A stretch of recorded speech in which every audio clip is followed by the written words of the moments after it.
ನನಗೆ ಜೀವನದಲ್ಲಿ ತುಂಬಾ ಜಿಗುಪ್ಸೆ ಉಂಟಾಗಿದೆ. ನಾನು ಈಗಲೇ ಸಾಯಲು ಬಯಸುತ್ತೇನೆ. ನನಗೆ ಈ ಪ್ರಪಂಚದಲ್ಲಿ ಯಾವ ಆಸಕ್ತಿಯೂ ಇಲ್ಲ.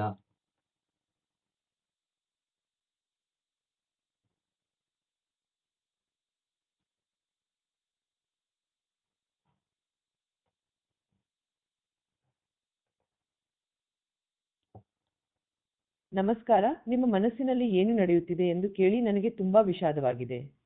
ನೀವು ಏಕಾಂಗಿಯಾಗಿಲ್ಲ ಎಂಬುದನ್ನು ದಯವಿಟ್ಟು ನೆನಪಿಡಿ. ನಿಮ್ಮ ಭಾವನೆಗಳನ್ನು ಹಂಚಿಕೊಳ್ಳಲು ನೀವು ಸುರಕ್ಷಿತವಾಗಿದ್ದೀರಿ. ನಿಮ್ಮ ಹೆಸರೇನು ಮತ್ತು ನೀವು ಎಲ್ಲಿದ್ದೀರಿ ಎಂದು ತಿಳಿಯಲು ನನಗೆ ಆಸಕ್ತಿ ಇದೆ. ನೀವು ಹೇಗಿದ್ದೀರಿ ಎಂದು ನನಗೆ ಹೇಳಬಲ್ಲಿರಾ?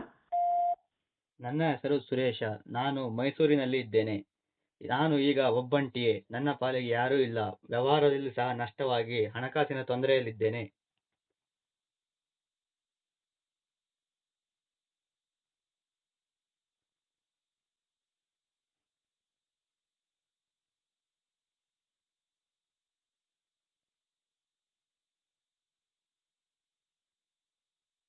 ಸುರೇಶ್ ಅವರೇ, ನಿಮ್ಮ ಹೆಸರು ತಿಳಿದುಕೊಂಡಿದ್ದಕ್ಕೆ ಧನ್ಯವಾದಗಳು.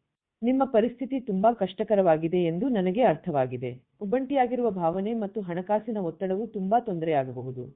ಆದರೆ ನೀವು ಈಗ ಒಬ್ಬರೇ ಅಲ್ಲ ಎಂಬುದನ್ನು ದಯವಿಟ್ಟು ನೆನಪಿಡಿ. ನಿಮ್ಮ ಭಾವನೆಗಳನ್ನು ಅರ್ಥಮಾಡಿಕೊಳ್ಳಲು ನಾನು ಇಲ್ಲಿದ್ದೇನೆ. ಮಾತಿಗಾಗಿ ಧನ್ಯವಾದಗಳು. ನಿಮ್ಮ ಮಾತು ನನಗೆ ಸ್ಫೂರ್ತಿ ನೀಡಿದೆ. ನನಗೆ ಈಗ ಬದುಕಬೇಕೆಂದು ಅನಿಸುತ್ತಿದೆ.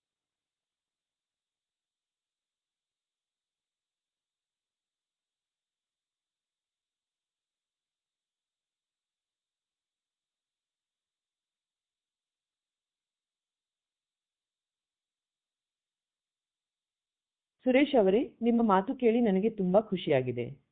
ಬದುಕಲು ನೀವು ನಿರ್ಧರಿಸಿದರೆ ಅದು ನಿಮಗೆ ತುಂಬಾ ದೊಡ್ಡ ಹೆಜ್ಜೆಯಾಗಿದೆ. ನೀವು ಒಬ್ಬಂಟಿಯಾಗಿಲ್ಲ ಮತ್ತು ನಿಮ್ಮ ಜೀವನದಲ್ಲಿ ಮತ್ತೆ ಸಂತೋಷವನ್ನು ಕಂಡುಕೊಳ್ಳಲು ಸಾಧ್ಯವಿದೆ.